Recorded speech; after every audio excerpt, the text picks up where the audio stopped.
I don't feel so. The truth is, right now, Charlie's grocery shopping. Yeah.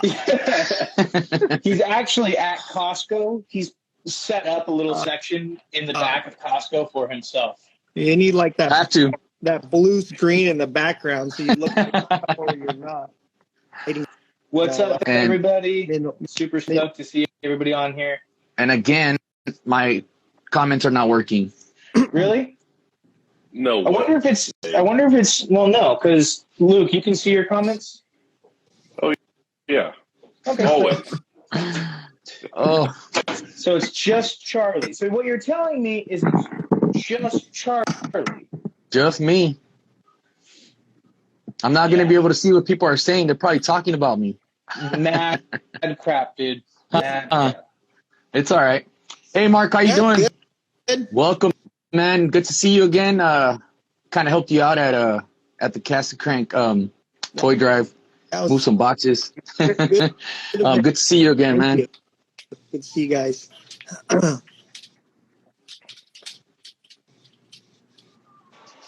So, were you on a big fishing trip recently, Mark? Yeah, I just did Tony Reyes at San Felipe. That was, I think, November 12th through the 18th, the 6th day. My first time driving down there.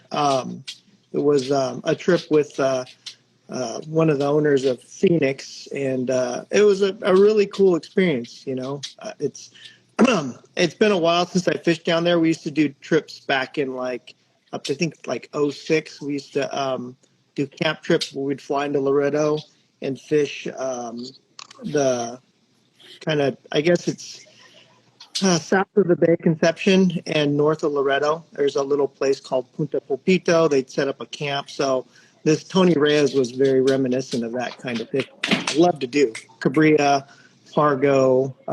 They have those snapper, Wachinongo here. It's a really neat experience. So a lot of fun. It looked pretty epic. Yeah, it's a killer trip. We were kind of plagued by wind, which is really tough on the Sea of Cortez. Got kind of scary. We couldn't fish for 2 days. We had like a wind, just the wind, 10 to 12 foot. I've never seen any swell like it. So it was, and that the Tony Reyes, the boat, I think it used to be called the, I can't remember the boat. They changed the name. It's got to be at least 100 feet or more, and it's got 3 decks, and we're on the second deck. Ooh, you just distracted me. Yeah, sorry. I'm like, squirrel. Yeah, Josh just sent a question and said, hey, what are you pouring? So I wanted to try and do that nonchalantly so you can keep talking. Squirrel. I really like what you're saying because you mentioned Pargo, which is a pretty predominant fish in Costa Rica. Mm-hmm. But for Josh, let's see. Is there any light? I might need more light. But that's a nice black with a ton of red flake. This is going to Grant, which is Waterman Collective. He's got a tournament coming up, so I'm doing a rush order for him. Sorry, I get distracted. Ooh. No, you're So you were saying you were on the second floor of the boat? Yeah, and you can see the waves come up to the bottom, and you're on the second deck. You know, you're probably a good I would say at least 14 feet up. And then, you know, a lot of the waves are coming to the bottom of the second deck. So it was kind of a crazy experience, but, you know, Mexico, it was fun. Fishing was fun. You kind of forget how hard Cabria, Pargo pull. Definitely want to get back. We've got that trip scheduled next year. The problem it's over Thanksgiving. So it's another 6 day. Hopefully we don't have that one. That one was pretty tough just because we couldn't really fish effectively. You know, all the boat, there's like 9 boats, 2 to a boat, and you kind of get stuck in an area and everybody gets packed on each other. So you're kind of fishing a retread water, which makes it tough, but yeah, it's fishing. Still had a great trip. It was a neat experience. The food was really good. They did an excellent job, and we're looking forward to going back this fall again. So did you guys break it down? Sorry. I love food. I love eating fish. So did you guys catch the fish and then just go straight to eating it? So the interesting thing is, you know, doing a lot of trips to Mexico, like Cedros. I've done a ton of those trips fishing Mexico. They usually always, usually catch your fish, and at least one or twice, 2 times during the trip, you'll have your own fish. We didn't have any. You basically had to ask them to cook it for you, which was cool. They would prepare it any way you wanted. But it wasn't like they fed you your own fish. It was the first kind of trip I've ever been on where they kind of did that. If you wanted it, you had to ask for it. You'd catch your fish, and they'd cook it any way you wanted. A couple guys did it steam style, deep fried. It was really good. But the food was really phenomenal. I mean, it was just different. You get on a boat in Mexico, and typically it's burritos and carne asada and the typical food. Typical. It's fine. The first day we show up, it's like they did a BLT with French fries. I'm like, and potato salad. I'm like, what?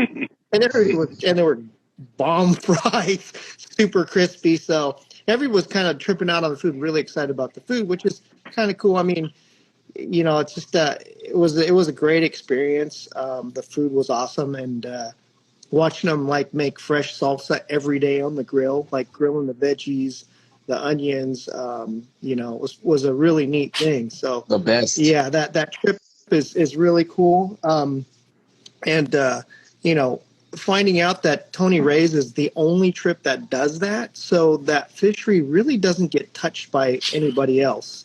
Talking to guys that fish, Bay of LA, fish Gonzaga, you're kind of based in an area, and it's a long run. And getting on the Tony Reyes, we basically ran from San Felipe to the south end of LaGuardia. And I think, don't quote me on this, folks, but I think it's like a 180 to 200 mile run south. It's a long way to go. And I was like, wow, I didn't realize, how far they went and how big that island is. And the Bay of LA is kind of, located in the middle of that island. So a lot of guys don't get to fish the front side because, pongas, they won't go that far. I'm sure they do, but, we didn't see anybody fishing, obviously, because of the wind. So you're hitting new water every day. Yes. They basically, fish south, and then you work your way home. Unfortunately, with the wind, we couldn't fish. I guess it's there's Esteban. Sometimes they'll fish, the west end of Tiburon, and there's another one, I forget the name down there, but it's pretty cool. There's a lot of smaller islands that are almost like rocks, like little rocks in the middle of nowhere. And then working our way home, fishing, Gonzaga, the kind of the inside the Golden Reef and the Enchanted Islands, and then back home. So, guys, never been. It's a great experience. What's the price point on that trip? We are doing our trip this year. It's like $1,800. It's really cheap. I mean, it's gone up, but it's kind of late season. And we're pretty much almost full for this year. It's, you got to pay for your travel insurance. You want to get that one driving, have all your documentation, get your visa. But and we kind of drove down and stayed the night in San Felipe. So before we went up the next day, but it's like $50 a night for 2 people, to stay down there. So it's a really great value. I shouldn't say cheap because it's like discount, but for what you get for the money, very affordable. Yes, and those trips are very popular, so a lot of them book up pretty quick. So. It's really tough to get on a boat to go because they think their season starts in I want to say April or May, and they go till like November. This year is really late. So, and then we're going to try to do some odd stuff. The boat basically sits, and we're going to try to put together some trips to do like just some crazy bottom fishing in the wintertime because they don't really do anything. Get some guys who want to try some. Not your typical cast and wine Cabrias stuff, but they have a bunch of different species that are deep water species. They're like the paqueta. I guess it's like a tan grouper. They can get up to 40 pounds. There's a number of different species. I've never done it. I like to fish anything, so I'd like to go experience it. But it's going to be an off-season trip. It'd be this time of the year through February before they start up, So. So what's the tackle breakdown on a trip like that? You're bringing your rods and everything. Yeah, you want to bring your own tackle. I mean, you're driving, so you want to bring coolers. They do the cleaning of the fish. They fillet them when you get back, but you're talking your rods and reels. You want to bring a solid 50-pound braid, which would be very, very light, a very light setup, 65 and some 80-pound braid, and you're using a lot of heavy leaders. You could use fluoride. I don't really use it. It's expensive and there's no use for it. Those fish are so aggressive. You don't need it. So, I mean, I'm using just like good old heavy duty mono, P-line, CXX or Maxima, short leaders. And even then you're still hooking fish and just getting absolutely tooled. It's really aggressive fishing, and it's physically taxing because it's huck and wind. You kind of don't want to use anything smaller than a 400 style bait caster, whether it's a Tranx 400 or, Pan, a Daiwa, Tatula, pick your brand. That's what you're going to use. It's kind of a base size reel with 65. You don't need capacity. You're not hooking these, they're not tuna.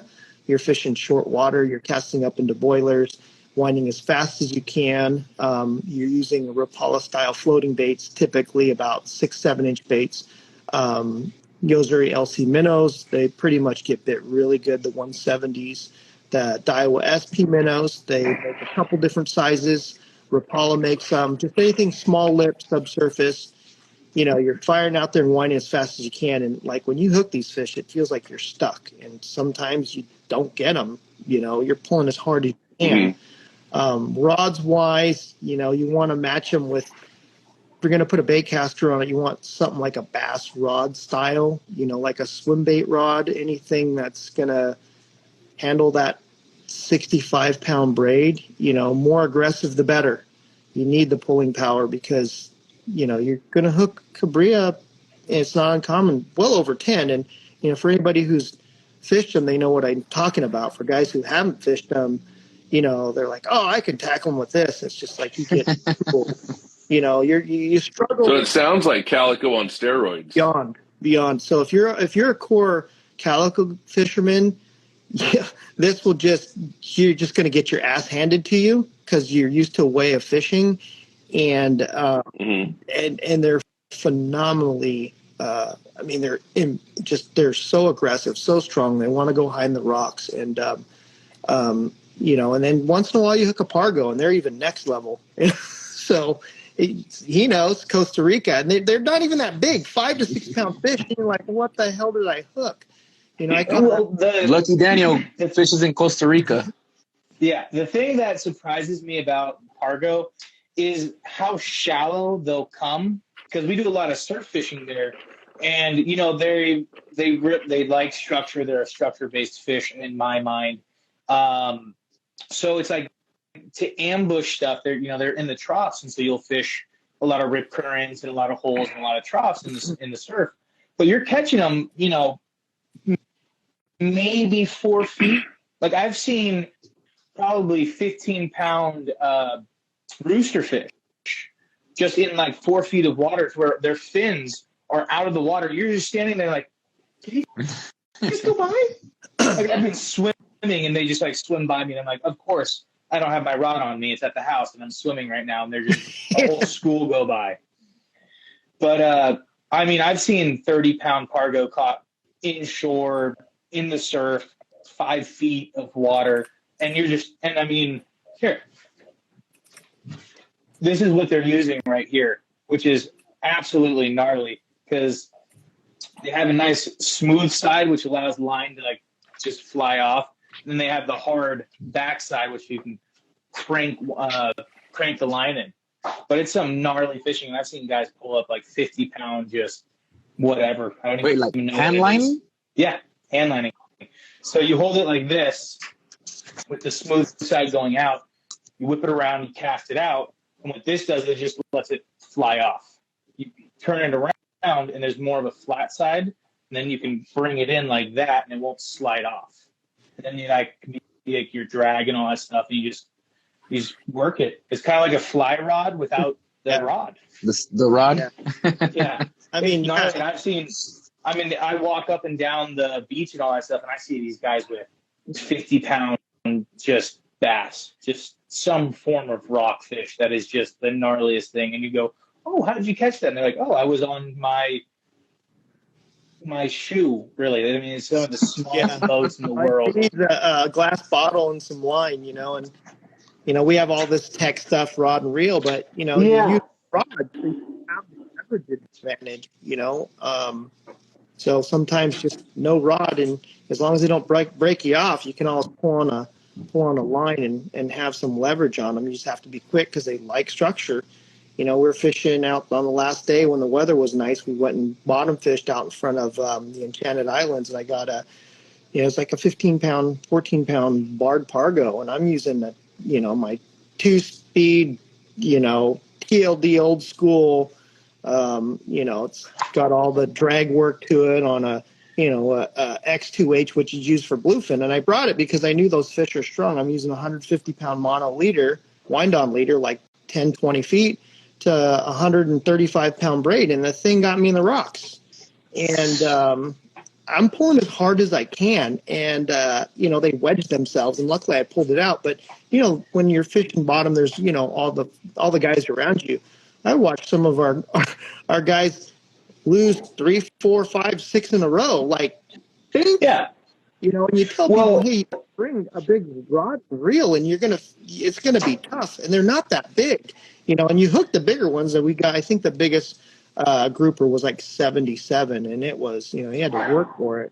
So, but you just don't ever get them. Now, when people are like when you say losing fish, is the hook coming out, or is it like sapping line? The bottom is so gnarly down there. You hook them, you get a couple lines, they go into the rocks and snap. Snap. It's not line shy. You could use 150, 200-pound mono. If they're going to eat it, they're going to eat it. And luckily, I think I was using 200-pound and 16, 20-ounce torpedo sinker, and I still got tooled. 16 ounce. Yeah, I want it to stay on the bottom, but you could feel it getting hooked up, so it's hard to not even get stuck, so those fish, that's where they live. They know how to get into those ledges, and my experience with any kind of pargo is they like to hide, and so they're really tough. But to experience that kind of fishing, I mean, you got to go to Costa Rica, but from the shop, we're in Los Al, to cross the border to get to San Felipe, total time 8 hours, and we're taking our time caravanning 4 cars, stopping, out by Morongo, taking a break, pee breaks, stopping in Calexico, getting insurance for some of the guys last minute, crossing the border, going in wasn't bad. Then, going through Mexicali and arriving in San Felipe, I'd say, a good 7.5, 8 hours, and taking your time. Other guys that have done it a lot are going, man, that's a long time, but yeah, we're in a group. We're not in a rush to get down there, So travel, I don't like to be in a rush. And then once you're there, it's a really clean city.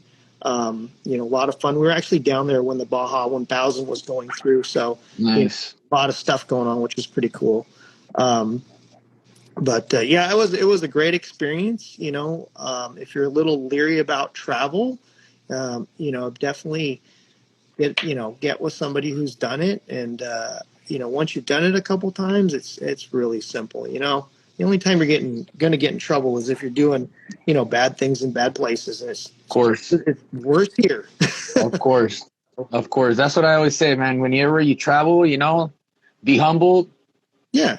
You don't, because you don't know who you're going to bump into, so. You have to respect that ain't your country. Of course. Just give respect, and people are friendly, happy. The food down there's like an esplanade down there that's along the front of the San Felipe, and it's just lined up with food vendors. And, we went out and ate, and it was just awesome seafood. So, went and checked out the fish market. They got a lot of cool stuff there. So it was a great experience, to target fish that we don't see here. A lot of guys just don't know about it. It's yellowtail, calicos, tuna down there. It's primarily a fall thing. I know they do trips through summer, but it gets hot. It can get 110 degrees down there. The boats are actually, the staterooms were pretty interesting because they all have, little mini splits in them.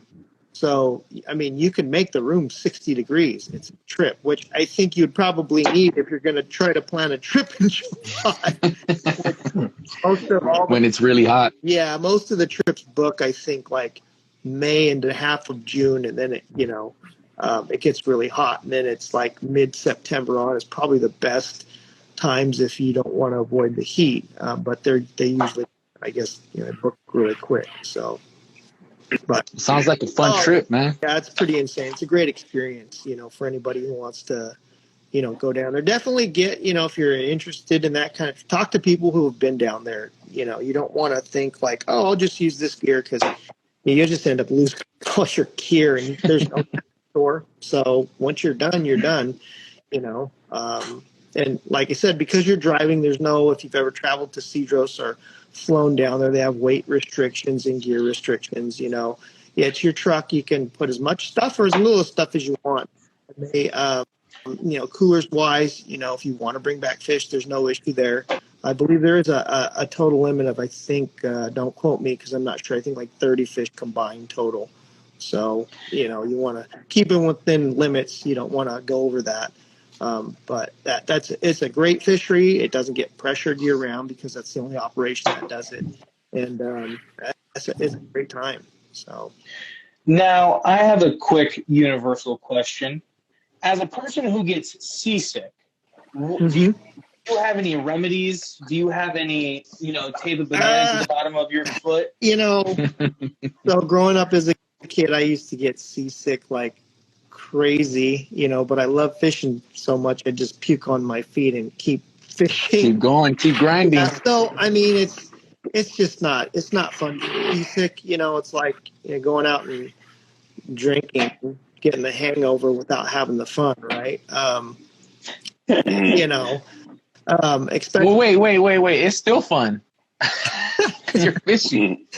Well, yeah, but if you're puking, there's scopolamine, there's bonine. The one thing about being in San Felipe, other than the wind, which is full, it's usually like a lake, and the interesting thing is when you're actually fishing down there, the landscape, I used to do tournaments on, all the desert lakes, Havasu, Mead, Mojave. When you look at the background, it kind of reminds me like I'm fishing on the Colorado River.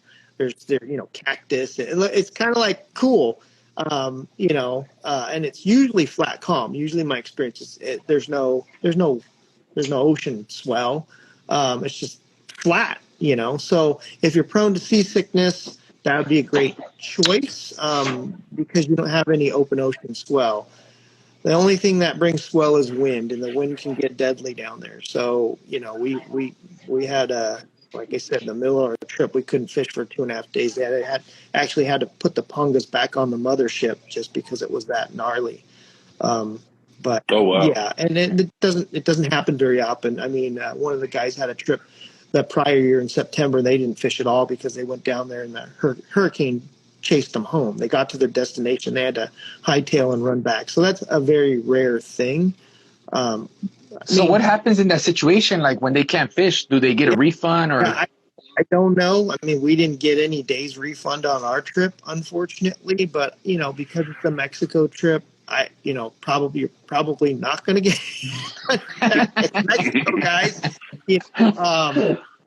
Unless it's like I don't know. I didn't ask him about that, so I wasn't on the trip. But I'm sure in good faith they would have taken care of the guys. So. But that's always it's always something that can happen. And then once you lose a trip, it's hard to reschedule because they're always booked. Mm-hmm. So, you have to take that consideration. And that could happen anywhere. On my Florida trip, we had a hurricane roll through in the middle of it. Yeah. Given here, depending on who you're dealing with, you still could be screwed, so nobody wants to have the bum deal. My experience is traveling down there and fishing, we'll say before the way the fishery is now, it seemed like you get the El Nortes from starting in January, February till April, May. And then it gets, after April, typically it can go into halfway into April, maybe late April. Then you're talking May, June, July, August, September, fall. It really never got bad. And then like you get some of the residual hurricane activity in the fall, September, October. You get, it's not windy all the time, but it's hurricane or tropical depression type storms, which you could have that kind of wind in the fall, but it's not typical. I mean, a lot of guys that travel to like Gonzaga or drive down and take skiffs would go in November, December, because typically that's when you don't have bad wind problems. But, last few 5 years, our ocean's different, so it's affecting everything differently. So we're seeing, different winds at different times, and Have you ever took your rig out to like Mexico? Or? I have not. I was thinking about it, but, it's easier to hire the guides down there. You're using local resources and you're helping the guys down there make a living. So I know a lot of guys do and have no problems. I mean, maybe in the future, but after experiencing the Tony Reyes, the cost, where you're fishing, you're fishing areas that even if you had a 22 or 25 foot nice center console, number one, you still, some of the launch ramps, I'm not familiar with launching, but some of the areas I know can be kind of tough to launch from. And then you got to watch your distance. There's, you'd have to, go, you're constantly getting fuel if you want to run a distance, and you're home every night. The nice thing there is you're on a boat, you're fishing out of little pongas like a mothership, fishing at night. Had it not been, where some of the areas we're staying, I mean, we're catching like little yellowtail. So some guys had light rods. And that's the only reason why I would bring a light rod is to mess around with small spoons, because you get yellows come through at night and they're wide open on a bait maker. They're anywhere from 2 to 4 pounds, and you get cool little bottom fish, or once in a while I get spotted bay bass in there. So you're fishing it, at night, and basically we're actually saving them for bait. So, the fish out deep. Wait, you guys are using spotted bay bass for bait? No, yellows, little baby yellows.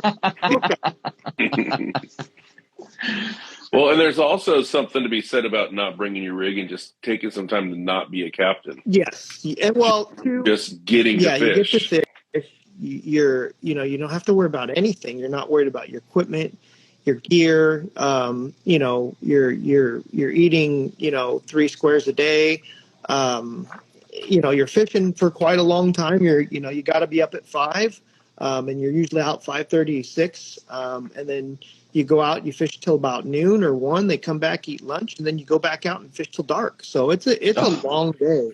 They're really giving you your money's worth, and trust me, you're beat, because the way those fish eat that thing, you have to burn it. You're like casting. The more cash you make and the faster you wind, the more opportunities you have to hook fish.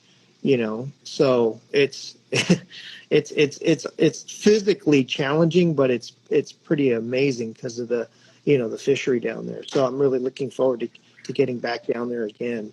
I'd probably go 2 or 3 times a year if I could. It's just it's so busy in here, I can't get down there. So talking about the shop. Sorry, Luke, go for it. I've seen a couple questions roll through about what's your favorite way to target calicos. I guess, standard boiler fishing. I've had a lot of boats, and I used to love, when I had a larger boat, a skiff, we used to go up to Santa Cruz, the Channel Islands, like December, January every year. There's no pressure up there. Just fishing, boiler style fishing, 8-9 foot rods. That was a lot of fun. Swim baits, plastics, you name it. I like to fish them on the iron, fishing Clemente a lot in June and July. Those fish come up and spawn. You can get, target them on the iron, really good. Those are probably my favorite ways. And then there's the inner harbor. I've gotten rid of my bigger boats and got a little 16-foot skiff. So, obviously I've limited distance, but inner harbor stuff at night, Luke, about that deal. You know, it's fun to a lot of your stuff's in the dark. That the Inner Harbor bite, the rock that comes alive, and you know, I guess it's a hard question to answer because as long as the calico, I don't care how I catch them as long as I catch them. And you know, as you get older, I'm not on the big hunt chase anymore. I'm not looking for that PV. You know, I'm happy with 6 to 10, 12, 15-inch calicos all night. As long as I'm getting bit, I'm having a good time. There you go. That's all that matters. It sucks when you go home with no bites. Yeah. And for some guys, there was a time when, that's all I did. I threw the bigger bait, and, sometimes it paid off, but it was on my terms. It wasn't like I'm in a contest. Like, I got to, some guys are pretty core, but at the end of the night, if I did that, that was on me. It's like, well, I'm okay because that's the way I wanted to catch them, right? We're all you've done all your tournament time, so you're just here for a good time. Yeah. Yeah, it's just as you get older, like I said, time on the water becomes more precious, and I'm just happy, just being on the water. It's it's getting harder and harder to go have fun, especially in California. So anytime you can get out on the water, it's a pretty special thing. You got to look around you. Go, well, how many people are actually out here tonight doing what we're doing? Not a lot. Exactly. For all of SoCal, there's only a small percentage of all the people that live in Southern California that are actually on the water. Even the guys that are out shore pounding at night, or whether it be at your park, it's fishing is getting, it's just kind of getting more restrictive, and there's less places you can go to have fun. And I've seen it over the years where places I used to go, you can't fish anymore. Or there's, issues with people. That's my spot or this spot, and everybody's stressed out. It's like, guys, come on, man. Fishing, it's like, it's my team against your team. You fish Spotties, well, I fish. Wait, are you telling me that people claim spots in the ocean? Claim spots everywhere. I don't care what it is. It doesn't matter what it is, man. You probably got guys fighting over a camping spot now because of the pandemic, so it's so true. There is something pretty special about driving through that back harbor and all the lights and all the work and all the stuff being loaded, and you're like, the only people who see this stuff are working. Yeah. And here I am playing. Yes playing. Yeah. And it's one of those things that playing until the cops come. Yeah, I mean, well, it is kind of tough, because of the pandemic, and then everybody's fishing, so it's hard to shore pound. And if you don't have a means or a way to get out on the water, it makes it tougher because you don't have that freedom. But the kayaks now are getting better. Even float tubing is, there's more affordable ways to give you a little bit more freedom to get out, if you're always constantly going to spots and then there's 20 people on you, like I said, I I used to fish sport boats a lot. I kind of don't anymore because of the time and the money. I've been a boat owner, and I'll still go, but, the freedom of having your own boat, but it comes at a price. What made you downsize the skiff? Saltwater maintenance, having a store, being busier. I like to take care of my stuff, and you have a bigger boat. It takes more people to run, it's just more time to clean, more costly to maintain, more costly to run, everything, so, I went from, 22-foot center console. Now I'm a 16-footer, I love it. It's tiny. And you saw a big price point difference between those? Yeah. Huge. Big time. I mean, look at last year's fuel, Well, I've only got the one boat I've ever had, so I don't. Yeah. I've experienced the difference. You jump up to say you've got a 17 to a 20 foot. We'll say 18 to 20 foot. Most motors aren't a 115 to 250. Cost of the motor goes up, maintenance goes up, more boat to keep clean, more, and two, the bigger you go, the more fancy you get on the electronics, the more systems you have to maintain. If you want to keep it looking good, if you fish by yourself, you get off the water and you got 22 to 23 to 24 foot, bigger, more area to clean, and, you're talking boats start to get in that 50, 60, 80, 90, 100,000. I mean, stuff's gone up ridiculously. It's a lot of money. So you want to protect your investment, So I got to admit, I'm pretty horrible about it. I'm like, we're screwing this thing with some salt away. We're squirting it with some fresh water. It takes 5 quarters to clean it, and it gets scrubbed once a year. And it depends on how are you on maintenance. I like to keep my boats really clean, and because they're just easy to clean. Once you keep them clean and you do all the work on the maintenance on the front end, they're easy to wipe down and clean. And even if I get lazy once in a while, I can go back and the stuff's my boat's so shiny, I just wipe everything down 3 months later. But for the record, Luke, it was 10 quarters. Yeah. It was not. It was 5. It was 10 when we were scrubbing it. Yeah. Because it takes twice as long when you're scrubbing it. Well, if you go out on Now, Mark, it's free. there's a question in regards to fixing guides. I know you guys fix rods. You can see so there was a question. Printed in the back there. So you guys do fix rods. Now, what's the turnaround right now for a guide repair? You bring it in on Monday. As long as we have the guide to match it, you probably get it by Friday. We just posted up a thing on our Instagram, like, now's the time to get your stuff fixed. If you don't follow us, get over to our Instagram. Season's going to be here. I mean, there's still bluefin swimming around there, but nobody's fishing them.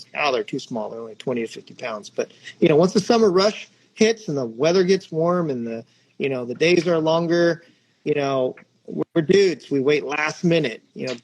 Don't wait. Get your stuff fixed now. You're going to go in the garage.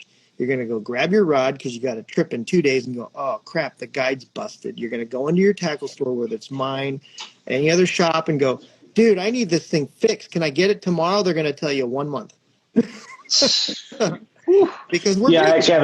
I have a busted rod behind me. I probably have like 3 or 4 busted rods. Now's a good time to. I say Daniel's got a couple rods that need to be fixed. Yeah, now's the time to go. I need a rod that gets fixed. You're probably going to be seeing me soon. Well, there you go. It's maintenance, right? If your stuff's sano, it's ready to go. You're ready to go.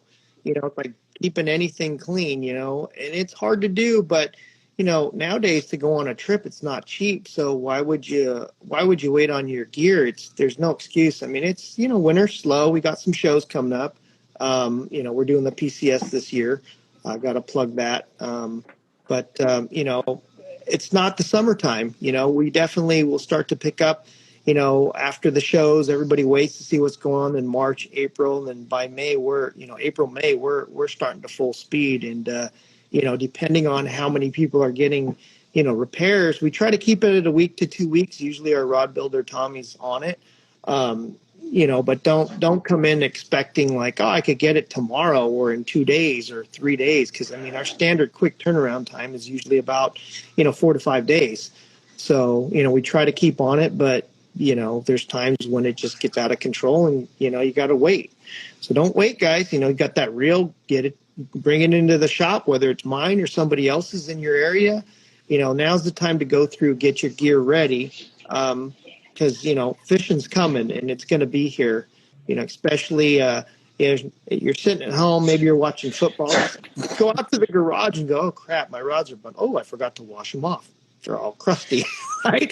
Turn the handle on your, like, oh, that's not good.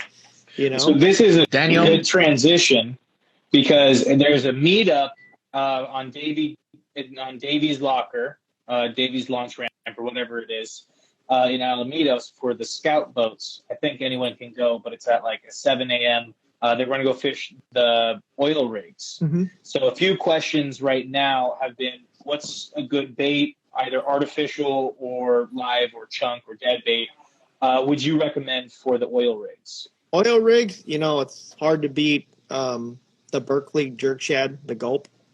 That you know, gulp. fish that gulp works really good. It doesn't count if you catch it on a gulp. And you know, another one, you know, we sell a ton of them, is the hookup bait. You know, some guys like them, some guys don't like the guy, but that thing's it works. You know, you can give it to somebody who doesn't know how to fish, and he'll outfish somebody who does, and it pisses people off. But you know, we're out there to catch fish, and there's like I said, you know, everybody has their mindset that they're going to do it a certain way. I grew up, and you know, if somebody's getting them, I'm there's no shame in my game. I'm out there to fish. You know, I'm like, hey, what are you using? Like, how are you using it? You know, don't be afraid to ask people, because in most cases, people are pretty good. They're going to want to help you out. There's been so many times I've been on a sport boat or with friends, and you know, we're dudes, so we get pissed off. Like, dude, I'm an asshole because I'm catching all the fish. Well, it's not my fault, right? Just you're there to learn. I mean, every time I fish, I'm always learning something new. And, you know, it most often than not, if you ask somebody what they're doing and they're getting them, they're probably going to help you out, you know, because, you know, don't get that, you know, oh, you're stealing all my fish. Like, what is that? Well, I'm just going to say, when we all go fishing, Charlie runs in front of us to get all the fresh water. No, you got it. Wait, you got it backwards. You got it backwards. I don't know where I am on the screen, but the guy hiding from the screen is the one that leaves us behind. All I know is Charlie catches all the fish, and at least one of them was supposed to be mine. Well, he's smart. No way. It's been tough. It's been tough for me this new year. I've caught a couple, but you know, it's not a lot.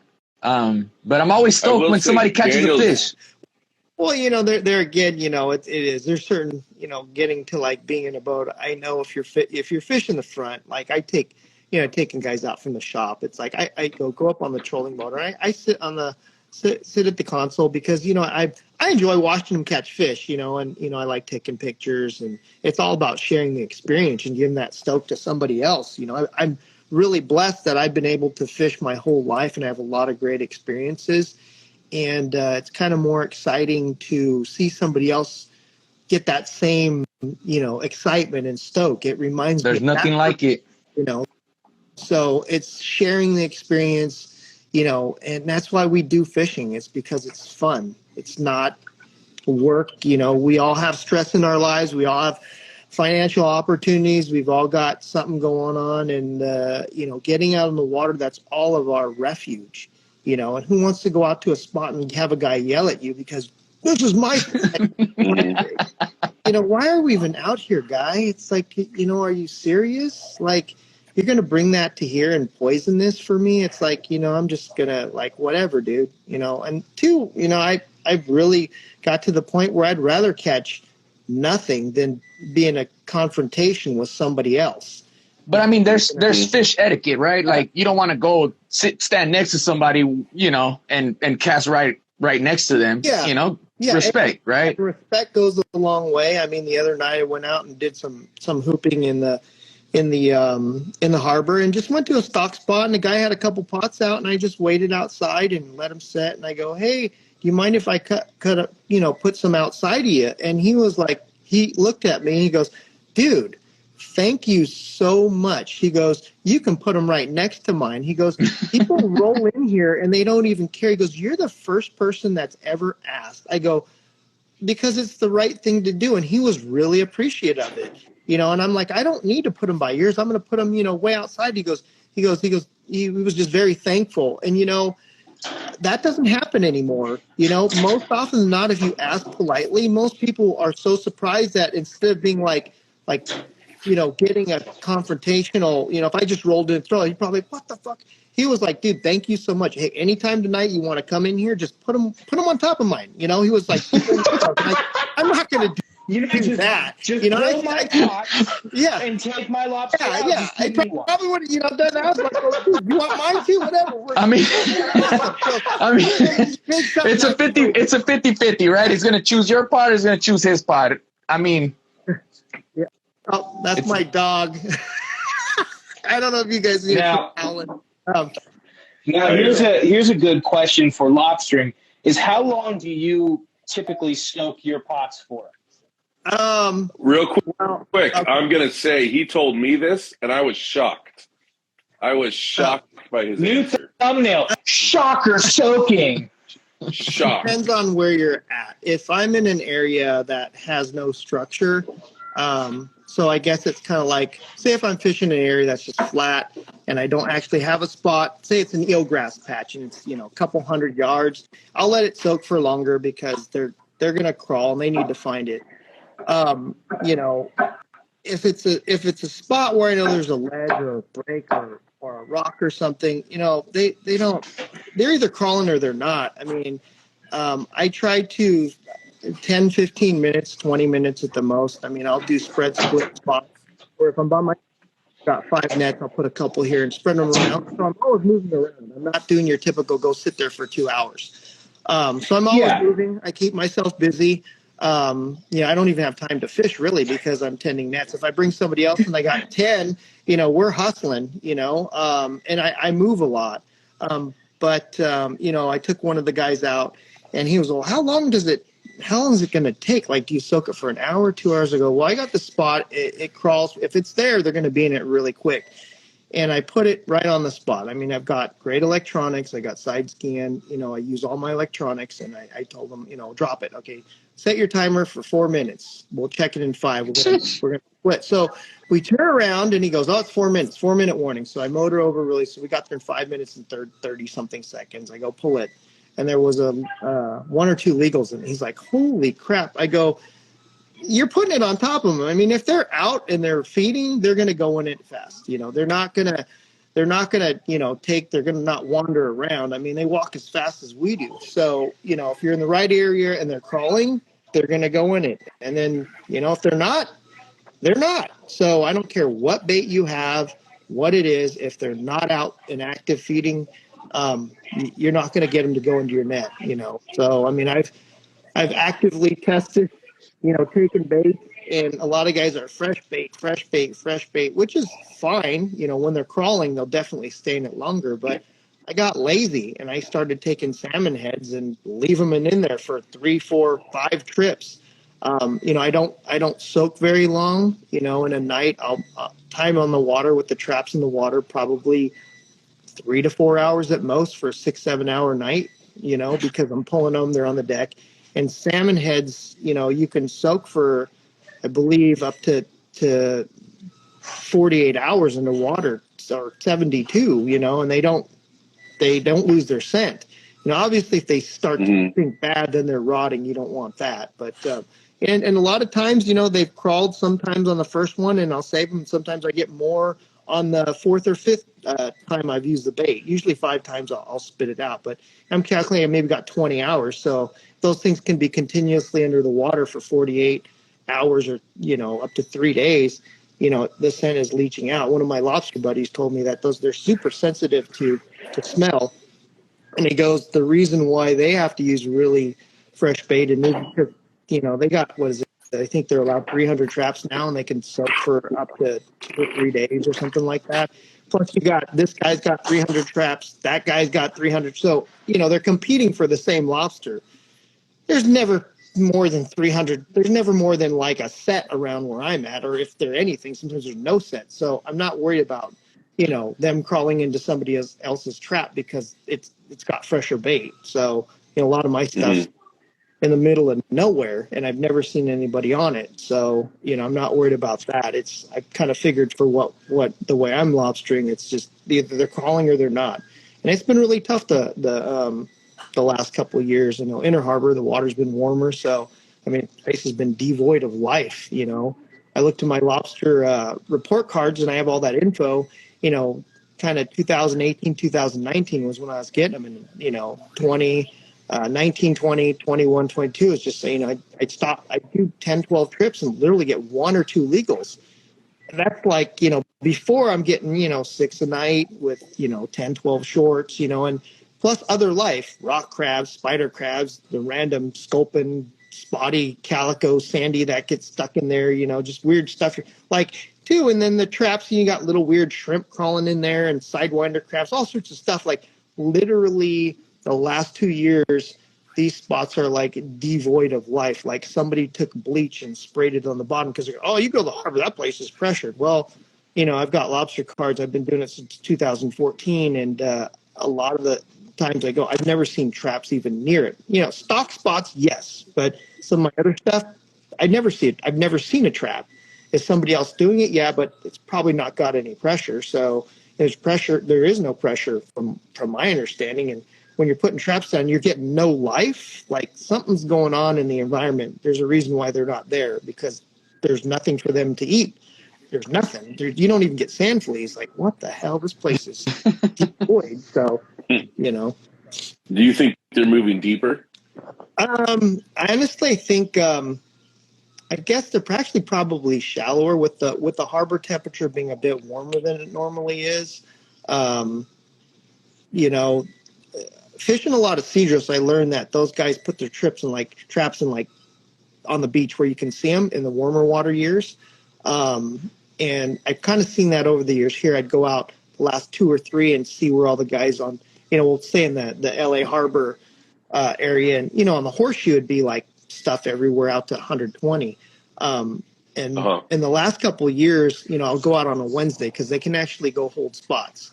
The Wednesday prior, I think their season opens on the Monday, which is, a couple of days after the Saturday for our sport fishing opener. And Wednesday, all the traps are up on the line as close as they can get to the beach, as close as they can get to the breakwater. And there's very few traps on any of the spots on the horseshoe or up around there. Because I think those guys, after doing it, they're like, stuff's been shallow, So yeah, I think they are shallow. I know that a lot of the earlier season stuff's been better up in the Santa Monica Bay, which north of us, maybe the water's 2 degrees cooler. I mean, all you need is 1.5 degrees, and 2 degrees water temperature overall. People don't realize that's an anomaly, and we're seeing 58, to 60 degree surface temperatures in the middle of winter, So what is the temperature down at 30 feet? I haven't actually took a pool thermometer and dropped it down, but it's probably pretty warm. I mean, this year it seems like we've got a little cooler weather, a lot more rain. So I know a lot of guys have been kind of bugging and it's helped, but it still isn't like it was in 2015, 16, where, any night at slow night, I get, 2 to 4 legals and, 10, 15, 20 shorts, So, and now it's like nothing. You're pulling blank. So it's like, all right, you get 5 or 6 trips under your belt with no light, not even a rock crab. You're like, what's going on? So yeah. At that point, I just go, you know what? I guess I'm going fishing. Yeah. No, exactly. I Bring a rod and end up just spot checking. But I'm looking for some calico. Yeah. Yeah. So I know a couple guys says it's crawling a little better for anybody who's into the lobster thing. So there was a question asking about dealer water. Has anyone tried dealer water during the day? What's dealer water? Is that dealer water? I don't know. Dealer water? Maybe it was a typo for deeper water during the day. Oh, deeper. Yeah, I'm like, dealer water. Well, I've never. It says dealer water. Who's selling water? Who's selling salt water? Yeah. I was like, I thought I was about to be educated right here. I was like, dealer water? What the hell is dealer water? You probably pay somebody for their spot. Yeah. And we got 5-gallon buckets of prop wash. Right? $3.95. That's what happens when you're not nice and you don't ask people if you can hoop next to them. Yeah. You got to pay for it. Dealer water. That's what dealer water is, guys. So I'm assuming there's just some dude in a kayak just like, $5. Just get your water. I'm assuming it's deeper water. Yeah, I wanted to try to get on the horseshoe. I did it last year a little, but it just kind of panned out. I asked a lot of guys, you guys ever go hoop on the horseshoe? No, nobody does. It's all guys get to dive illegally in the harbor, or it's all lobster. It's either up at PV or Santa Monica or over at the island. So, I don't think what? Anybody who's there. Fishermen do stuff that's illegal? Like I said, I've No. never heard of anybody really actually, Wait, people eat People eat spotties, Charlie? Yes, people eat spotties. No, spit it up. horseshoe crabs. That was a mad tongue twister, man. Horseshoe crabs. I don't That's think we funny. got those here. People eat horseshoe crabs, I don't know. They look kind of prehistoric. I don't know. right? Why would you want to eat something that looks old? You could eat anything, I guess. I know people Looks that old. I know. Some people eat spotties. Hey, you know what? I've eaten spotties. Well, they eat them Out up here. in Mexico. They eat spotties. Oh, so we used to do Mag Bay trips, and I will say this.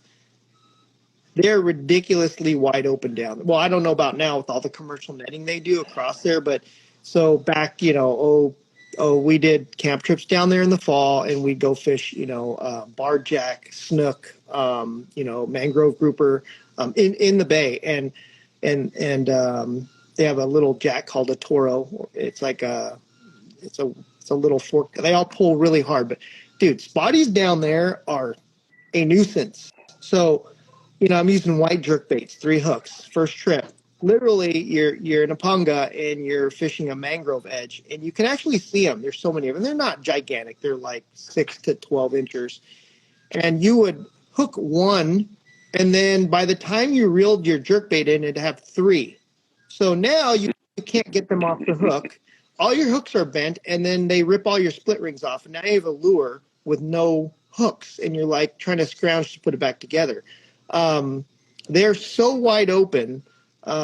We had a trip where one of the guys knew the bay really well. We went out in the middle of the bay, and there's all sorts of trigger fish. There's a gnarly currents, and they had the makeshift anchor, and we're probably in 15 to 20 feet of water, but the current rips, and so we're using red lead heads with white swim baits. Well, the triggers just annihilate them. They just eat the plastic. So we ended up just using lead heads, and we're catching. I wish I had the video. It was one of my buddies that used to own Blue Water Tours, and I videotaped it. And we're catching spotties from 3 to 5 pounds on a scale on a red lead head only. And it sounds like a fish story, but I was like, this is ridiculous. And our Pongero was like, keep them. And I'm like, anybody who's a hardcore spotty guy, I'm like, oh my God, that's a huge sacrilege, right? No. If you've ever experienced, it's like, But out there, you're eating them there's out of revenge. millions of them. So anyway, getting back to, we would keep them. They would take them there in San Carlos, which is, the town in Mag Bay, and they would cook them up, and they are phenomenal. And the reason why is everything in Mag Bay eats shrimp. It's a huge shrimp, commercial shrimping operation down there. So, I probably wouldn't eat the spotties here, obviously, because, they're like, oh my God, it's like eating a largemouth, right? But down there, they're an absolute nuisance. You can't get rid. It's actually to the point where like, oh my God, there's snook here, and you throw a jerk bait and you catch 3 spotties, and you're pissed because it takes you so long to try to get 3 wiggling spotties that are, like 8, 10, 12, 14 inches off your lure to try to even get a next cast out. And then you do it again, and a snook comes up, 4, 8, 10, 12 pound snook comes up and tries to grab it, or one of those Corvina. And then you get more spotties, and you're like, oh my God. It's like, I was so stoked until about the 6th cast, and they go, oh, this is going to be a problem, But that experience, I mean, maybe people aren't thinking I'm full of shit, but if you haven't been there, I believe you, man. it's pretty. I've seen some pretty crazy fishing, and to do that kind of stuff, I've been lucky. I don't know how it is now. We went down there, did a couple trips, and it was really, really tough fishing because they started to net commercially, because it's like a intercoastal waterway. It's really shallow. In fact, when the tide's down, it's, there's only channels, and you got, quarter of a mile to the edge of the mangroves. And when the tide's up, you're usually running around in, 2 to 4 foot water. It's like being in the Florida Keys, but there are some definite areas that hold fish because they're deeper, and, it's pretty cool to get, these barred jack and, orange mouth corvina, snook, mangrove groupers, crazy different types of halibut. They call them lengua tongue. And then like spotted bay bass are just ridiculous. You could put a sabiki rig on around the field. You could put a sabiki rig and you drop it down. It's like 6 to 12 inch spotties. Every drop, you put 10 on, you'll get 10. It's their habitat. That's why they flourish down there. But like, it's like saying, hey, let's go catch mackerel. Well, they're wide open. Nobody wants to do it. Once you go down there, you would understand, like, yeah, they're a nuisance down there, It'd be nice to, like, catch them all and put them up here, But, it's Mag Bay is just a perfect environment for them. But, yeah, they are tasty. And, every time I go down there, that's feed them because they do not taste like a fish. They eat shrimp. They taste like shrimp. Phenomenal. I can't wait to use this whole story as clickbait for this on YouTube. Be like, you heard it here, folks. First, we're going to move all the spotties from Mag Bay to California. Yeah, and they taste delicious. If they could, people would be tired. Nobody would want to fish them because they're ridiculously wide open. No, we hunt. I would still like to fish them. We hunt for them out here, man. Yep. Yeah. Well, like I said, it is one thing. If people, you just get complacent because they're so wide open. In fact, we're talking about the bluefin fishery at the time. How they're like not big fish. They're 20 to 50, but nobody wants to go because they're only 20 to 50. Like, well, it's wintertime. They don't have prior to 8 years ago, but if it was wide open swordfish in the surf, you want to go sword fishing? Nah, I caught like 50 the other day. I'm over it.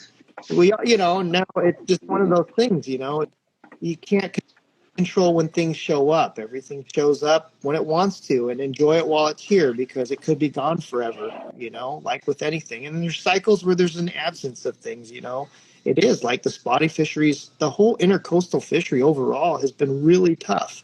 Our local kelp's not growing that much. Guys fish up around PV, and it's just, before you'd go do great kelp, it's just not that great at the island, even Clemente, but it's right for bluefin. They're around like crazy. And apparently last year, the Dorado is the new sand bass. There was tons of them. Dorado is the new sand bass. Yeah, and it was really fun. Yep. I missed out on one Dorado trip. Yeah. Wish I would have gone. Like fishing is a special thing because, like, guys, when it shows up, you got to go. Don't wait for it. Yeah.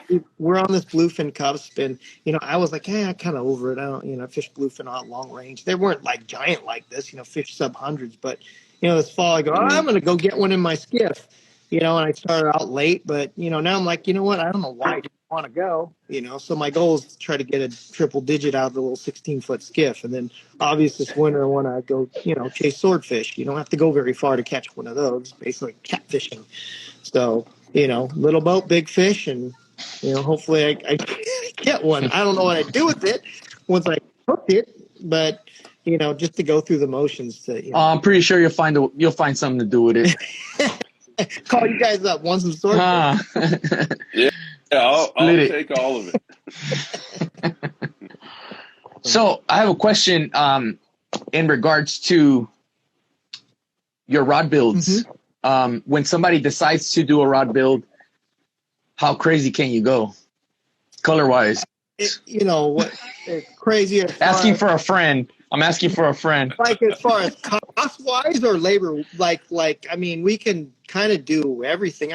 Every store kind of has its own way they do rods. We have a certain way, but it's not like, it's pretty much like Burger King. You can have it your way. A lot of stores are like, we only do it this way. If you want to spend the money and there's something you want matched, we can match anything exactly,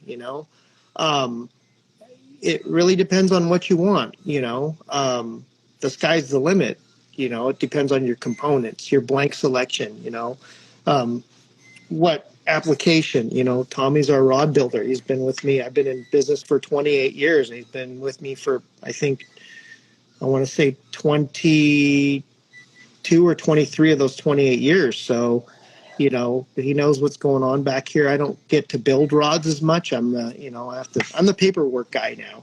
So, come talk to Tommy. He can get you set up if you want something matched. We can do anything you want. It's custom, You know, you want one guide at the butt and, you know, handle in the middle. You're paying for it. We'll do it. We'll do it. We'll do it. Acid drop eyes. You know, like you said, at the end of the day, it's how you want it. We're always going to help you make recommendations. You know, any good rod shop, when you go in, they're going to ask you all the questions. You know, it's a custom tailored suit. You know, it's you know, it's something you're getting built for a specific way of fishing. You know, from blank selection to, you know, handle measurements to choice of components, and of course the fun stuff's the colors. You know, the fancy wraps, you know, that's cosmetic. But, you know, for me, my rods were fancy when I first started. Now they're all black on black simple because I'm all about going fishing, you know. For me, it's more like a snap-on tool. It's gotta definitely, you know, fit the bill. You know, it's a tool. It's what I need to get the job done, you know. And the rod's only one, basically kind of a fourth of it. You know, the next portion is matching up with the right reel. Then the third is putting the right line on it. And then, of course, the last thing is what lure selection for that rod. So there's 4 different components to make the whole thing work, you know, as one unit. So, you know, guys will put the, you know, and that's our job is using our expertise, our knowledge to help guide you through, you know, what reel you want to put on what rod with what line for what application. You know, there's some guys that, you know, if they don't want to listen to us, we're not going to argue. Like, hey, you're paying for it. You're paying for it. We'll there you go. I'll make it for you. Yeah, we'll put that spinning reel on that swordfish rod for you. You know, if that's what you want. You know? That 130 stand. That's actually one of the things I've been needing to come in and talk about. I got a couple blanks I want to pick. You know, up. so you know, that's exactly what I've been looking for: a spinning reel on my new swordfish rod. Oh my gosh! There's no way. I got a confession. I really didn't have a friend. It was me. Well, yeah. Talk to Tommy. I mean, you got something in mind, we can build it. We do have our own style of wrap, but if you have a match rod, a copy rod, we can copy rods exact. You know, we can do anything you want. And a lot of shops won't, but you know, we can do it all. So I laugh a little bit when you're like, "Oh yeah, we can copy rods and all that stuff," just because of how much inspiring other people, you know, in the bait world. Oh, so it's funny. Yeah. I mean, it's been seen throughout the ages of fishing, and you've said it before. It's like some people are really good about taking a product and then making it better, and then the original people are like, "Oh, well, they just stole my idea," and you're like, "Well, technically, but they made it better." Yeah, and I kind of like it more. Yeah. No, I mean, copy meaning like, I guess it's kind of like different because cosmetically we're copying a rod, but yeah, bait's kind of a functioning thing on its own. So yeah, you get guys that copy stuff, and you know, it's kind of like competition in the marketplace. You know, you're always going to get people who are going to copy you, and you know, we've had rods copied our style, and it's not like it's their copy, but to me, it's a compliment. It means that somebody likes the style of rod we're building, so they're going to emulate it, you know. And that's a good word, you know, emulate, you know. And if they copy it blatantly, what am I going to do? I can't sue them. I'm like, you know, the funny thing is, it's like people look at the rod, and because it looks like ours, they assume it's ours, so now it pushes our brand, you know. So no, you laugh. That's true. That's, you know, but that's good. I mean, the ultimate thing, it's a flattery thing. But you know, when it comes to, you know, like baits, yeah, there's a lot of guys bumping heads because it's kind of the alpha, gets into the whole alpha male thing. I invented bass fishing, and you know, but you know what? It keeps people on the toes. That means, well, then you better start developing something else, or you better step up production, because a good product is only as good as being able to supply the demand. You know, and if you can't get it out to your customers and somebody's going to copy it, well, then how can you get mad at somebody else? You know, that starts to get into the business thing, like making money, you know, and people do crazy things for money, you know, but. So we had a good question on here. I think it was T from Fishall. He wanted to know what your favorite thing is with the current state of the fishing industry and what you dislike about the current state of the fishing industry. I felt like this was kind of a good conversation to segue into that. the current state of the fishing industry. See, to me, there's many fishing industries, different marketplaces. Like perfect example, talking about topping, a lot of interesting people in the freshwater swim bait market. That's kind of its own market, right? You have the San Diego tuna fishing market. You have the local fishing market. You've got so there's to me, it's not like the overall fishing. I mean, I kind of look at things a little bit differently. I guess because I've owned a store. Um, Overall, I mean, so the good and bad is good. There's more people fishing. Bad, there's more people fishing, right? So, Right. okay, it's good to promote the sport from a business standpoint, but it's bad to promote the sport because, you know, rats in a cage, we eat each other, you know, and like getting back to going to a spot, people being pissed off, that's just something, you know. The other thing is, you know, fishing's one of those things that can be shared. To me, it's an education, and spreading the education is what gets people excited about it, you know, and to get out there and be yelled at, you know, why would you do it? You know, there's some people that will try it, and, you know, like fishing is an optimistic sport. How It many is. you've gone out and not caught them? Well, you're probably going to move on. So it's kind of almost self-regulating. So the guy that's willing to go out, get yelled at, hop fences is probably pretty into it. He's probably going to stay with it for his whole life. He already knows what the consequences are. Hopefully he's not the guy yelling at people either. Yeah.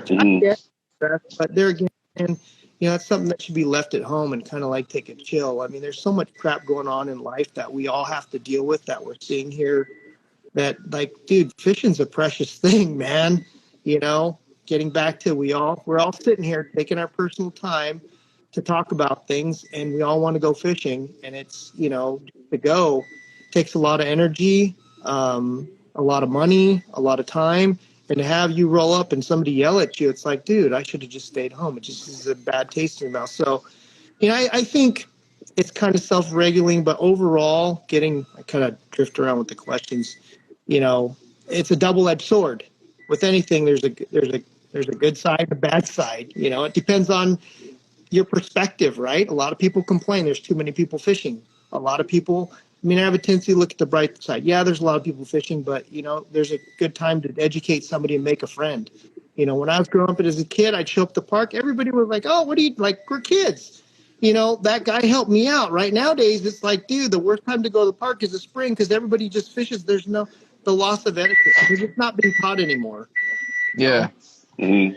That's kind of the net with, you know, whether you know better or not, maybe you just don't know. You know, I see it all the time, you know, and it's like, you know, and everybody's lake is their property now. Everybody's claiming stuff too. So Yeah. there's a lot of stuff. And then, you know, there is a lot of politics between, it's almost like fishing has become, like with everything, you know, a gang thing now. Like, really? No, you laugh, but yeah, there's turf wars. There's turf wars. You know, it's like, dude, leave that somewhere else. That you know, I'm just, you know, we're all trying to have fun, educate somebody. You know, It's all our turf. Mother Nature gave this for all of it.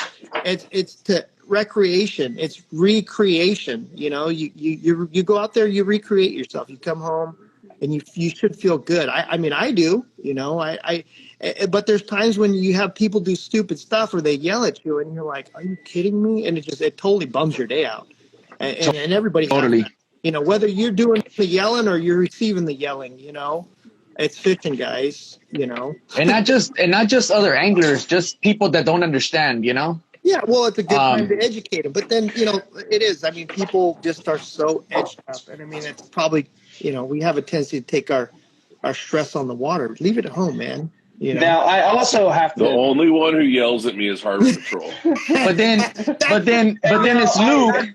And if you see Luke in real life, I mean, Luke is like this big, and they don't even do nothing to him. Harbor Patrol rolls up on Luke and goes, They harsh my vibes, two man. Gentlemen bothering you, And they're on his rig. No, Excuse me, sir. Do you need me to escort these guys out of your boat? Yeah. Are they bothering you, sir? They look very suspicious. we'll have them removed for you. You know, No charge. there was one particular good time where me and Shannon were on the boat and the cops pulled up to us and they said, "Are you allowed to be fishing here?" And I said, "Oh yeah, I do it all the time. No one ever bothers me." And they said, "Thank you," and they drove away. Well, yeah. Shannon goes, "Did those cops just ask if you were allowed to be here?" FYI. Oh yeah, absolutely. So anybody say, "Oh yeah, they're allowed there." That's funny.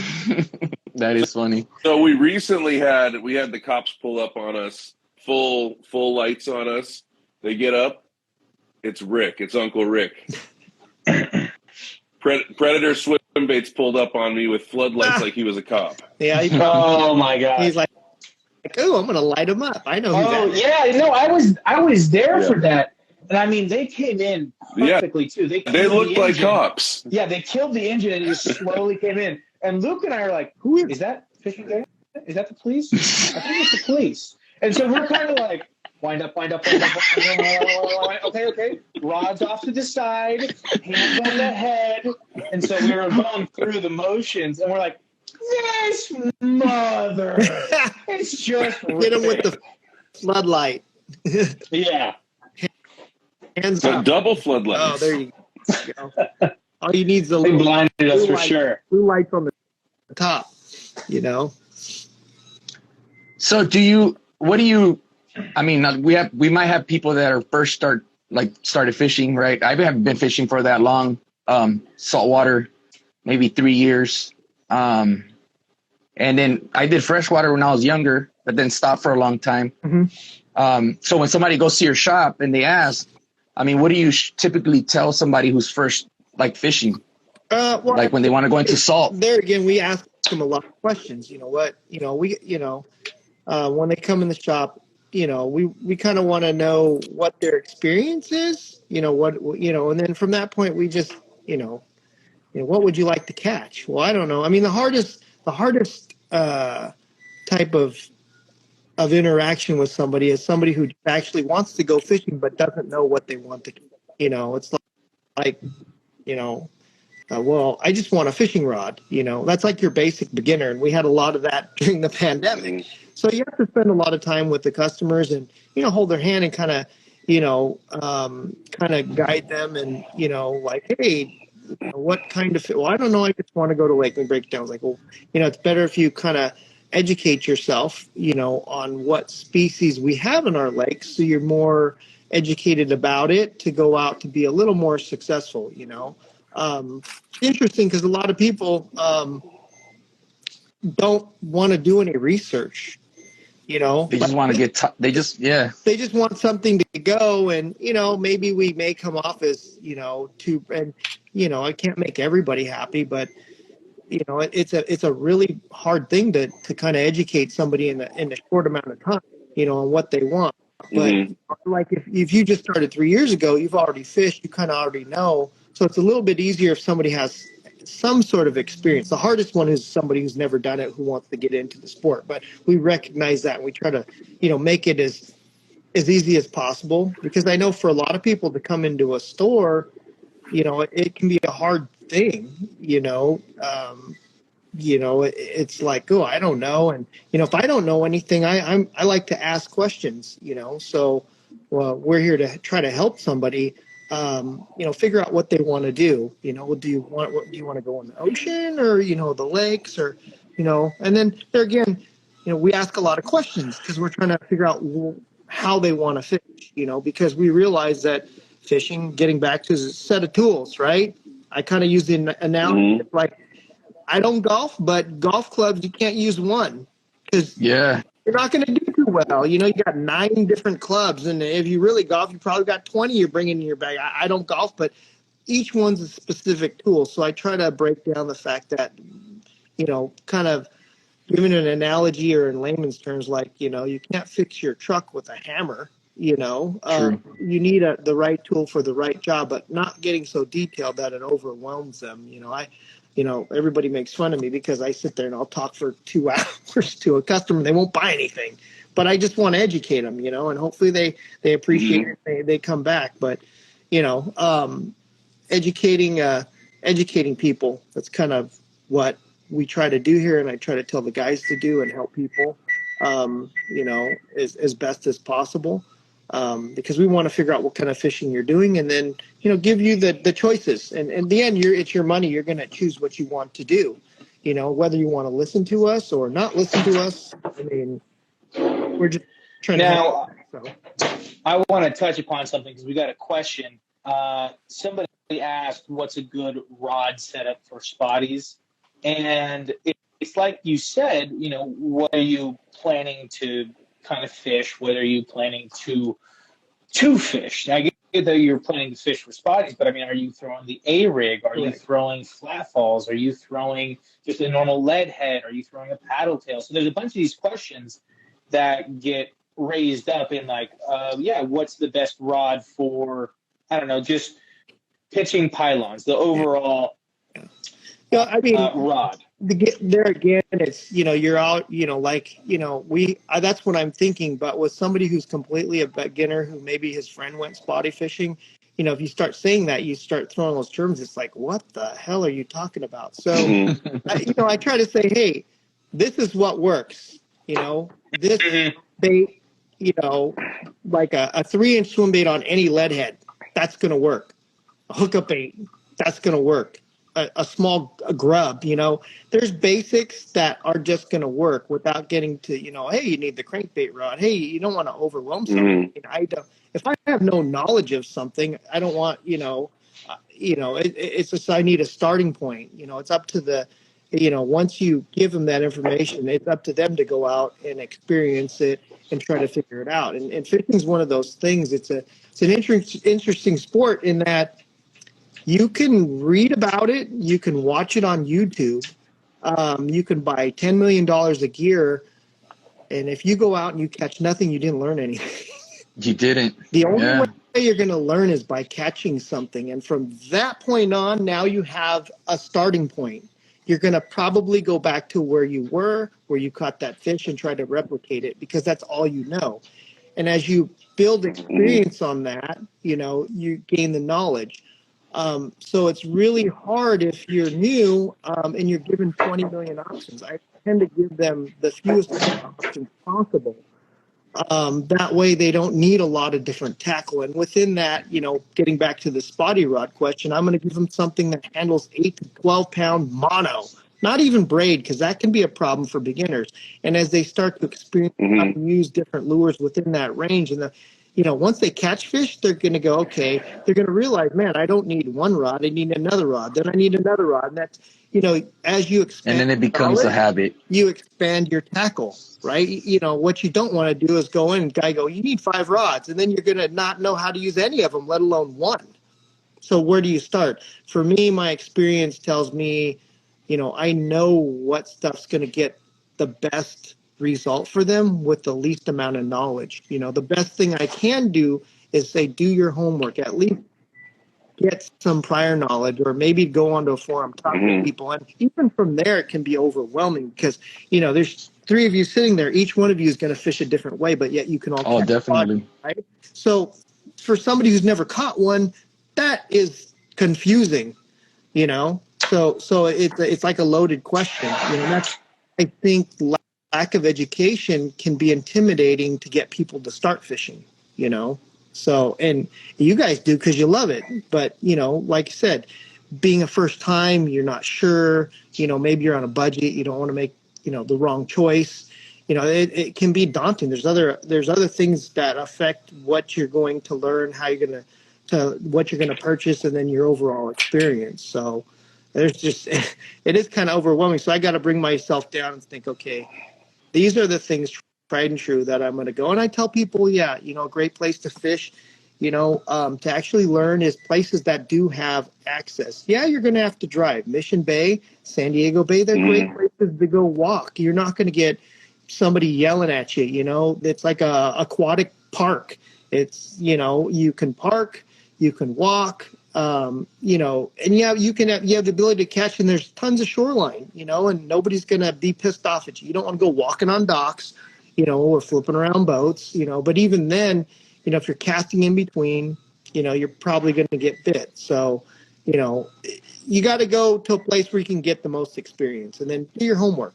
People don't want to, they come in, they buy stuff, and they may blame a shop because, well, they told me this, but ultimately you're the one doing the experience. You need to educate yourself. You can't be a lazy, because if you do figure it out and you do good, you're going to get hooked. So like I said, it does take a certain personality type to sit here and go out and get your ass handed to you. And then when you catch one, it's like the payoff's that much sweeter because you worked harder for it, right? Because you didn't give up. But a lot of people are instant gratification, man. They don't want to put the time in. They don't want the payoff, Like I said, all of us in the fishing community that have been doing it, we're different. We think differently than most. We don't give up on stuff. Nah, man, it's a persistent game, right? Like you're persistent. Yep. I mean, it's a grind, It's a grind. But, you think of all the times you went and caught nothing, but that one cast, that one fish, dude, that just all went out the window. It's a precious moment. Like you're just like, and I guarantee you, I'm thinking about it right now. You're thinking about all those experiences. Like, dude, it's worth it. So all worth it. All worth it. The stoke is like no other. It's unbelievable. So when you catch that fish after guys, a grind. Yep. So I'm going to give us the 10-minute warning. We're going to be done in about 10 minutes here. Two things I want to address before we're done is I'd like to talk about if you have any new stuff coming to the shop, any new lines coming out for us to see, and then what's going to be going on at the show. Okay, so new lines. We're just trying to get filled in from what we normally sell. It's just we're seeing some. There's still issues with, stuff getting filled in. There's always, there's other. We got so many products. I'm trying to think of new products. You're gonna have the Dahlin Baits coming to the shop. Yeah. Viking heads, those are coming. We got some sudden impact stuff. There's just so many different genres coming. But it's just trying to get trying to get all the stuff we normally stock full speed. There's some holes, but we're still good. As far as a PCS show, I'm still working with vendors, because this year I didn't plan for it. It's kind of a, last minute deal. I know we've got Sudden Impact, Pearl's going to be there, Viking lead heads, Graph Tech rods. I know iRod. What else? I'm trying to think of other stuff I'm bringing, but we're doing 2 booths. Nothing big, more meet and greet. Come out, shake some hands, and say hi. Yes, it's gonna. I think it's. I've never been there, but I know it's more of a kind of a more SoCal. It doesn't have like hunting stuff. It's just all. It's all about our fishing marketplace. So first time we'll see how it goes. I'm just not sure what building we're in. I talked to Mike Bond today. I think we're in the Los Alamitos building, but I don't want to put that down. And as I get more information, I'm going to start posting on our Instagram. If you guys don't follow Performance Tackle, check out our page on Instagram and follow us. And as we figure more out closer to the show, I'm going to start putting more content on it. Is where we're going to be, what we're going to bring, and when the show's there, we'll be doing all sorts of stuff. There's a few things I want to touch upon. Sorry, Luke. Go. What do you think? So I get asked all the time about the hot Cheetos. Are you going to start carrying the hot Cheeto color? We do. We have a few. I've been kind of lagging a little bit on ordering just because we've got other stuff going in the shop. But yeah, we're going to carry, I think we have them in the 360s, the torpedoes. I know you like that. The gills. Gills. That's Luke's favorite color. We'll have those. Oh, one of Luke's favorite color. Probably should talk to Bill on that sudden impact stuff. We got to sit down and figure out what we're going to bring to the show. Shows are always hard. I've been kind of out of the game for 3 years because of the pandemic. So, not being in touch with it, it's kind of, from a business standpoint, it's kind of tough to figure what's gonna sell, what isn't gonna sell. So it's one of those things. It's just it's kind of weird not being in touch with the show thing. it's just like going to a lake you haven't been to in 3 years, like kind of out of it. You won't know till you're there, right? You got to bring the whole tackle box and kind of figure it out. But, we got 2 booths, so there's only so much stuff we can bring. So, we're kind of navigating that one as we go. So. Well, I'm stoked for it. Yeah, it's been a while since we've been to the shows. It'll be good to get out there and actually see people again, and just get back into it. So, kind of move forward with stuff. So, it should be fun. You gonna ask Daniel? You're muted. Yeah. So what I was saying is, it should be a good time, and I am looking forward to it. I just wanted to address some of the questions that didn't get asked, So, no, we don't really fish North California, and that is drag setter. I mean, how far north? I mean, it's San Francisco and up north, or like Sierra Mountains north? So there's that question. The highest I go is Sierra Mountains, and that's usually for trout. I don't really go any further than that. Then somebody asked about the rod situation, which is where we kind of went off on, like, you have to know what you're going for, and specifically what is a good all-around basic rod for people. So in my mind, like this is personal because this is what I'm going to fish. Because I'm so hard on all my gear, I tend to lean towards the clearance section a little bit because I know I'm going to break. I know I'm going to either break a rod, break multiple eyes on it, and I don't mind putting new eyes on them myself or taking it into the shop. I'd rather do that than feel bad about getting a $200 rod and, Well, that's probably why you're breaking it, because you're not spending $200. He's buying cheap rods. Well, so there's that, but especially if I'm trying something new, I'm gonna buy a little bit on the cheaper end, and then once I build up that experience, I go, all right, here's the better rod for specifically this. Here's the better reel for that extra 2 feet of castability. Here's the extra drag that I need and all that stuff. So a lot of it is like buy it twice. Yes. But yeah, expensive rods, huh? Well, I mean, performance. What is it? Performance-based versus durability. There's no such thing as both at the same time. Yeah. You either buy a truck because it's durable. Well, anything ain't cheap anymore. It ain't gonna be as durable as a $1 million Ferrari. For sure. It's performance versus durability. So, there's that. And, there's a lot of good rods out there that are not very expensive. And, like the good old ugly stick, if you're trying to go fish freshwater bass where you need sensitivity, probably not the greatest rod, but if you step on it, it ain't going to break. So it ain't going to break. So you gotta. It's also the only rod I ever had go dead on me, though. Hey, Spotties don't know you're fishing an ugly stick, okay? That's all I have to say. They're not like, hey, I used to fish an ugly stick. Are you fishing a Shimano? Oh, no, not for me. I'm not messing with you. Yeah, so I mean... That's an ugly stick? For certain species of fish, you don't need to spend the big bucks. Just something to get out. I mean, you could use a freshwater spinning bass combo, like getting back to a basic thing. If you daphne fish, spinning reel's easy to use.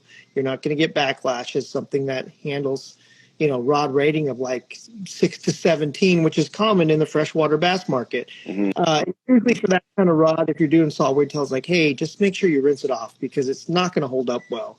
Especially if it's a $50, $60 combo, but, or $30 special, but it'll work, and of course, as you go up in price, you're going to get, higher end, blank, whether it's fiberglass and carbon fiber and more bearings in your reel,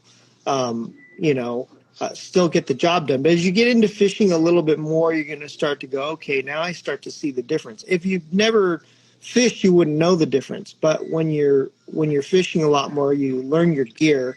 You're going to start to know what the difference is. Like, oh, I just picked up this $200 rod. Holy crap! Okay, I Feels get it. good. To a beginner, you don't know what you're feeling. But as you have the experience and you're more educated, and like I said, experience is everything. If you're going through the motions, you're going to start to feel feel the bait differently or cast it differently. Higher quality line's going to feel better. Better quality reel is going to feel smoother. It's going to give you more longevity. So, that's something that, you will learn over time, or talk to people that have something like, why do you like that Shimano? Why do you like the Daiwa?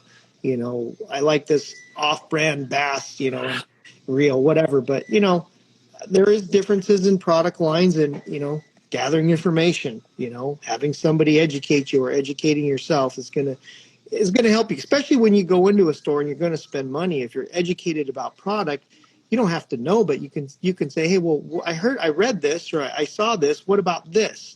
It's gonna tell me like, okay, this guy's doing his education, or I saw this, and then I can break it down through my experience, and that, any good store is gonna take the time to help you out.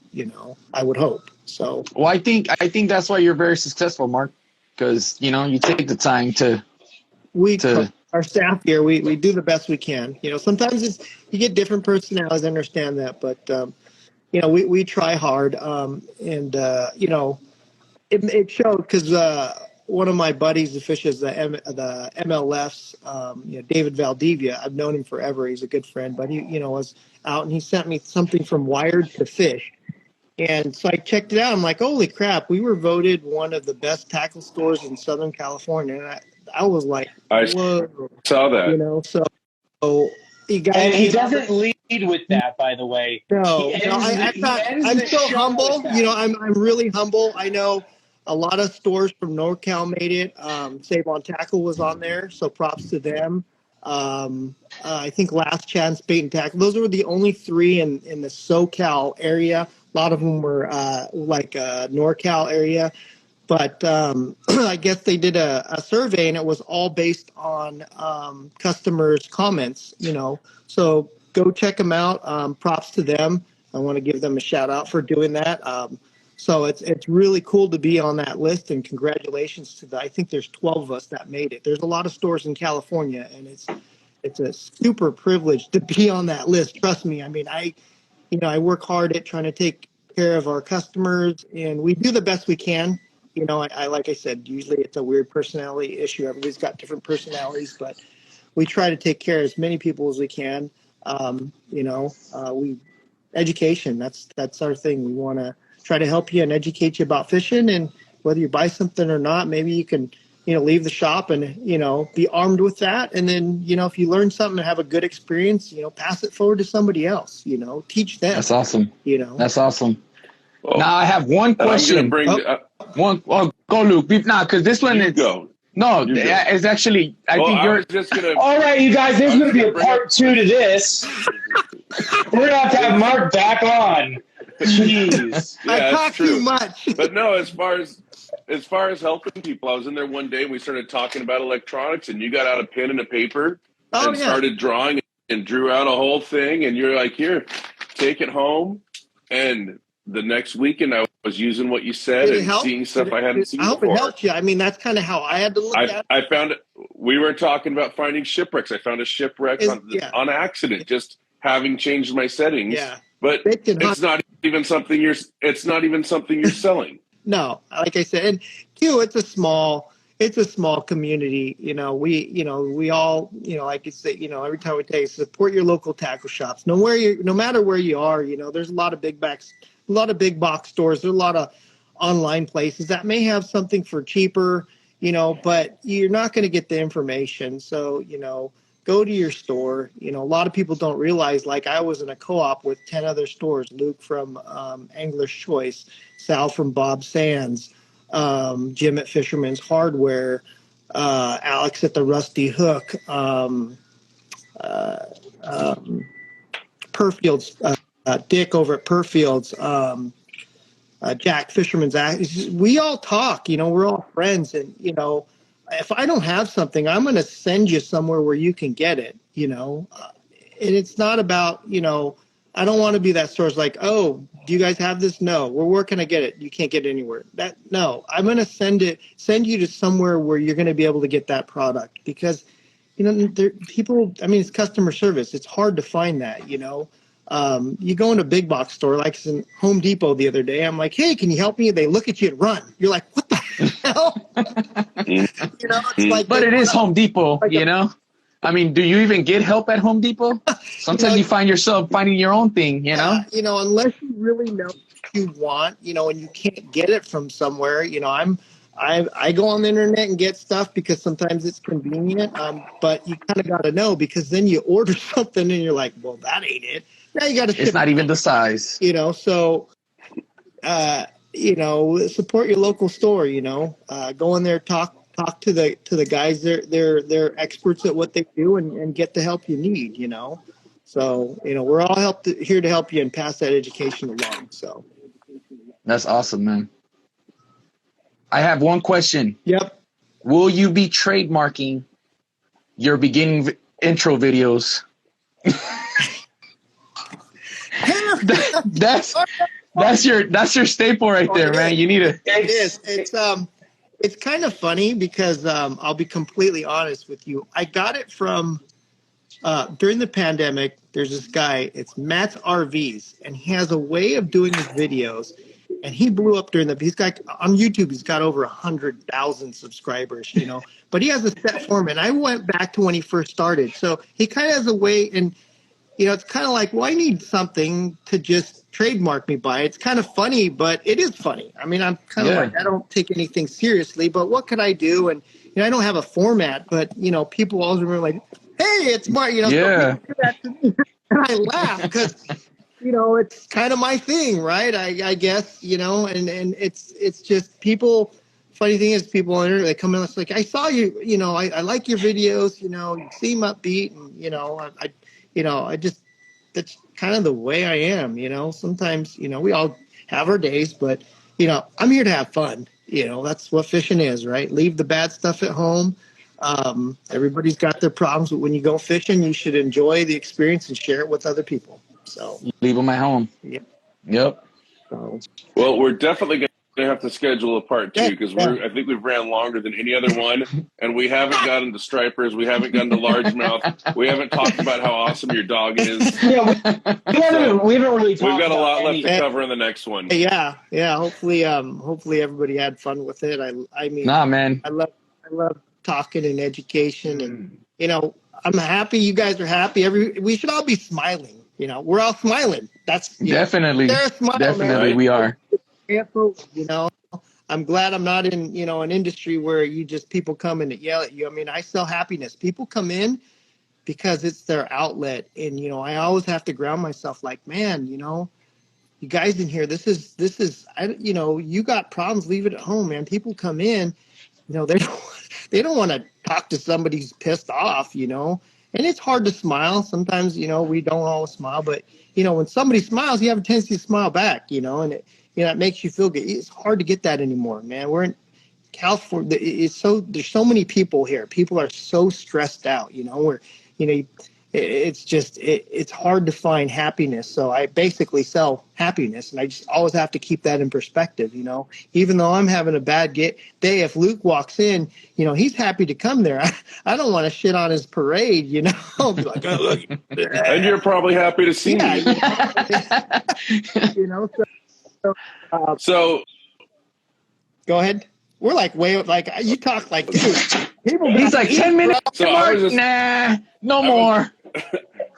I was just gonna wrap it up. I was gonna say I think who do we have on next week? Daniel Watermans. Yeah, next week is Watermans for his event, and that's going to be good because he's trying to run a fundraiser event, so that's going to be good.